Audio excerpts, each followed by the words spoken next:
कुछ फैसले ऐसे होते हैं जो अगर सही वक्त पर लिए जाएं तो आपकी किस्मत बदल देते हैं, जैसे कि आपके करियर का फ़ैसला, आपकी शादी का फ़ैसला और आपकी प्रॉपर्टी इन्वेस्टमेंट का फ़ैसला। रेड बहुत जरूरी है, रेड बहुत जरूरी है। अस्सलाम वालेकुम नाज़रीन, मेरा नाम है मोहम्मद मुस्तफ़ा और मैं हूं आपका property adviser red box TV के प्लेटफॉर्म से आपकी खिदमत में हाज़िर हूं। सबसे पहले आप हमारे चैनल को लाइक और सब्सक्राइब कीजिए ताकि मेरी आने वाली वीडियो आपको बआसानी मिल सकें। तो नाज़रीन, आज हम बात कर रहे हैं कि एक प्रॉपर्टी ख़रीदने के लिए इंसान को क्या डिटेल्स रिक्वायर्ड होती हैं, क्या स्टेप्स उसको लेने चाहिए जिससे वो एक बेहतर और अच्छी प्रॉपर्टी ख़रीद सके, जिसमें उसको कोई फ्रॉड ना हो और वो अच्छा रिटर्न ऑफ इन्वेस्टमेंट कमा सके। तो सबसे पहला स्टेप अगर मैं आपसे बात करूं तो सबसे पहला स्टेप होता है उस प्रोजेक्ट की लोकेशन, कि किस प्रोजेक्ट की क्या लोकेशन है, अपार्टमेंट है, सोसाइटी है, किस लोकेशन पे वो वाक़ है, उसके आसपास क्या डेवलपमेंट्स हुई हुई हैं, आबादी है या नहीं है, यूटिलिटीज़ का क्या वहाँ पे मदार चल रहा है कि यूटिलिटीज़ वहाँ पर अवेलेबल हैं नहीं है। दूसरा, जो लोकेलिटी उसके आसपास है, एरिया के आसपास, वो कैसी है, क्योंकि ज़ाहिर सी बात है अगर आपने भी रहना है या कोई और भी लेता है और वो रहने के लिए देखता है तो उसको लोकेलिटी तो अच्छी चाहिए, इंफ्रास्ट्रक्चर वहाँ पे कैसा है, ठीक है, क्योंकि नए डेवलपमेंट एरियाज़ होते हुए आपको ये चीज़ें देखना बड़ी ज़रूरी होती हैं, क्योंकि बेसिक एक चीज़ है लोकेशन। अगर अच्छी लोकेशन नहीं है तो आपकी प्रॉपर्टी की एप्रिसिएशन उतनी ज़्यादा नहीं होती है जितनी एक अच्छी लोकेशन की प्रॉपर्टी की होती है, ठीक है। अगर हम दूसरे नंबर पर बात करें तो दूसरे नंबर पर हम बात करेंगे बिल्डर्स और डेवलपर की। जो भी अपार्टमेंट, जो भी सोसाइटी आप ले रहे हैं, उसका जो बिल्डर है उसकी क्या क्रेडिबिलिटी है, कितने टाइम से वो मार्केट में काम कर रहा है, कितने प्रोजेक्ट वो पास्ट में डिलीवर कर चुका है और मार्केट में उसका नाम अच्छे अल्फाजों में आता है या बुरे अल्फाजों में आता है, ठीक है। उसकी डेवलपमेंट्स की क्या रफ्तार है, उसकी काम की क्वालिटी को लेके क्या मयार हैं, ये बिल्डर हिस्ट्री होती है। दूसरा, जो जगह पे बिल्डर ने प्रोजेक्ट लॉन्च किया है उस जगह पे कोई केस तो नहीं है, बिल्डर के अपने ऊपर तो कोई केस नहीं चल रहा है, जो प्रॉपर्टी आप लेने जा रहे हैं उस प्रॉपर्टी के ऊपर तो कोई स्टे ऑर्डर नहीं है, ठीक है। दूसरी एक और चीज़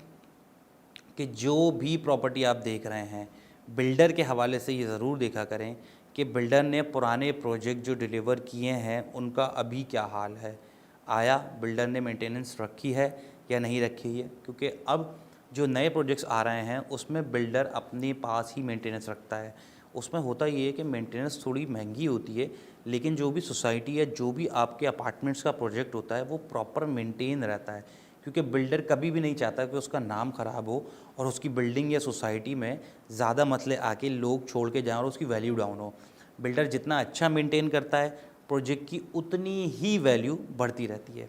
तो जी जनाब, ये तो हो गए आपके दो स्टेप्स। अगर हम तीसरे स्टेप की बात करें तो तीसरे स्टेप में हम बात करेंगे कि जो भी प्रॉपर्टी आप देख रहे हैं उसमें क्या बेसिक नेसेसरी आपको मिलनी है। अगर हम बात करें तो जो भी आप प्लॉट, फ्लैट, मकान, दुकान आप ले रहे हैं तो वहाँ के कागज़ात की क्या रिक्वायरमेंट है, जिस एरिया में वो बन रहा है वहाँ की एनओसीज़, जो मुतल्लिका इदारे उस एरिया में आते हैं उन सब की एनओसीज़, के इलेक्ट्रिक, वाटर बोर्ड, सुई गैस। दूसरी ये चीज़ कि कोई स्टे ऑर्डर तो नहीं है उस प्रॉपर्टी के ऊपर। ये सारी डॉक्यूमेंटेशन देखने के लिए अगर आपको इसकी इतनी समझ नहीं है तो कोई मेरे जैसे प्रॉपर्टी कंसल्टेंट से आप राब्ते में रहें, ताकि वो फर्दर आपको गाइड करता रहे कि किस एरिए में कौन सी डेवलपमेंट अथॉरिटी है। जैसे कराची में कराची डेवलपमेंट अथॉरिटी है, मलीर में एमडीए मलीर डेवलपमेंट अथॉरिटी है, टूल प्लाजा अगर आप क्रॉस करें तो एसडीए आता है, 7 डेवलपमेंट अथॉरिटी है, तो कैंट की बात करें तो कंटोनमेंट बोर्ड आ जाता है। तो इस तरह काफ़ी सारी अथॉरिटीज़ होती हैं, उनकी काफ़ी सारी एनओसीज़ होती हैं, मैप होता है, अप्रूवल पूरा। तो ये डॉक्यूमेंट्स का आप ख्याल रखें कि अगर आप इन डॉक्यूमेंट्स को ज़रा देख लें या कोई कंसल्टेंट या कोई सेकंड ओपिनियन आप किसी प्रॉपर्टी कंसल्टेंट से लें, जो भी आपको समझ में आता है, मैं या कोई और, तो आपको ज़्यादा हेल्पफुल रहेगा इस हवाले से। क्योंकि डॉक्यूमेंट्स के लिए एक प्रॉपर्टी एडवाइज़र उन चीज़ों को जितनी डिटेल में देखता है आप उन चीज़ों को उतनी डिटेल में ना देख पाते हैं और ना ही समझ पाते हैं। तो इस हवाले से मेरा आपको ये मशवरा है कि किसी न किसी प्रॉपर्टी एडवाइज़र से आप कनेक्टेड रहें, राब्ते में रहें, जो फ़र्दर आपको मार्केट की अपडेट्स देता रहे और आपको एजुकेट करता रहे कि क्या चीज़ें हमारे यहाँ मार्केट में अभी चल रही हैं और क्या नहीं चल रही हैं। और चौथी और आखिरी बात मैं आपको बताऊँ कि आप जो भी प्रॉपर्टी ले रहे हैं वो किसी भी इंडस्ट्रियल एरिया के करीब मत लें, क्योंकि जो भी इंडस्ट्रियल एरिया होता है वहाँ पे आपको पता है कि फैक्ट्रीज़, कारखाने और शॉप्स और बड़े बड़े